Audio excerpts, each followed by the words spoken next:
Hey everyone, ako nga pala si Jenny at nandito ako parang dito. Um, Sampung nakaka-bad trip na pangyayari pag nasa mall ka.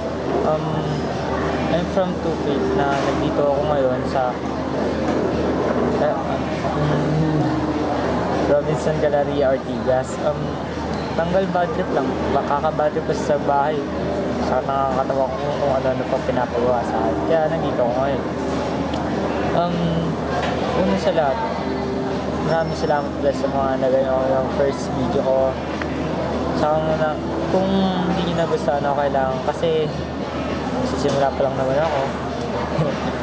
I'm just a second year student from bago sila high school. And, I'm just a beginner. You know, mga, start na natin. Huwag na tayo paligoy-ligoy kasi magsasara na yung mall. Yung unang-unang nakabad na sitwasyon pag nasa mall guys, pagpapasok ka, kakap ka pa ka, syempre. Pagkakap ka pa nga, kakap ka pa ng katawan. Tapos yung bag mo, yung bag ng ano mo, wala nang metal detector, yung sa guard. Kaya kakalkalin yung bag mo. Tapos di naman ibabalik sa dati. Nagulo lang yung gamit mo na pinaghirapan mo pang ayusin. Kakabadit, di ba? Tapos yung pangalawa, yung in-i ka na, tsaka time-tay ka na. Pero, ang haba ng pila sa CR, yung grabe, sobrang hanggang labasan. Nakakainis, di ba? Tapos bigla ka pang napautot. Dahil makakadiri. Tapos yung pangatlo is yung taing-tai ka na. Tapos, pagkatain mo, tinignan mo yung tissue out, yung lalagyanan ng tissue. Tapos, wala na palang tissue. Ano gagawin mo doon, di ba? Para kang tanga. Tapos, yung panglima, yung gara ng forma mo. Tapos, kuha yun, abuot na sa katawan. Tapos, tingin din yung mga tao sa'yo. Nakakatawa kasi, kala mo, sikat ka, tingin sa mga tao. Tapos yun pala, bukas lang pala yung zipper mo. Nakita pa ng mga nakakabadot, diba? Sisitayin ka pa. Ayun, nakakabadot sa lahat. Tapos yung pang-anim is yung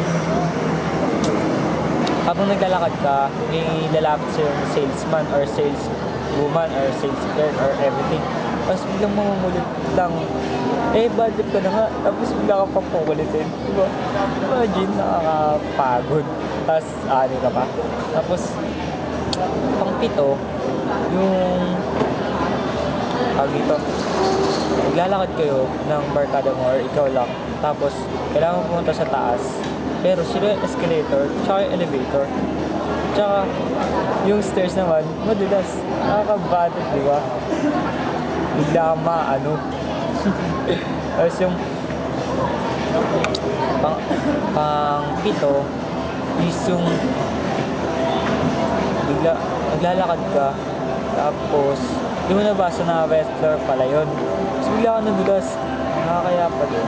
Kung ano nung dumikit sa yung bagay. Bad. Tapos, yung pangwalo is yung nagpipicture ka.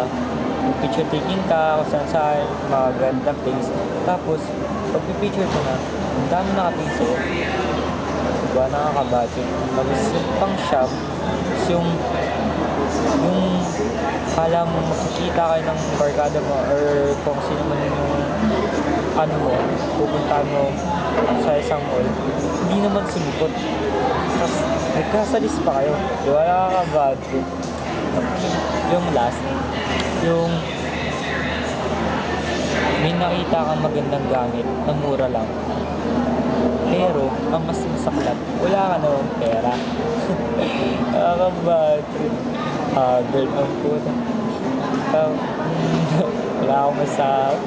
Nakakabatik na yung mga pangyayari. Ganun akong ano.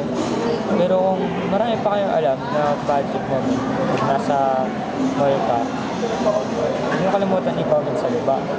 Tsaka i-subscribe mo na. At ang mas masaya pa dun, share mo para mas masaya. Okay?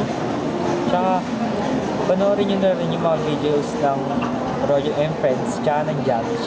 Subscribe sila para mas masaya. Okay? Tsaka dito lang naman ako ngayon para sa mga nakakabudget, diba?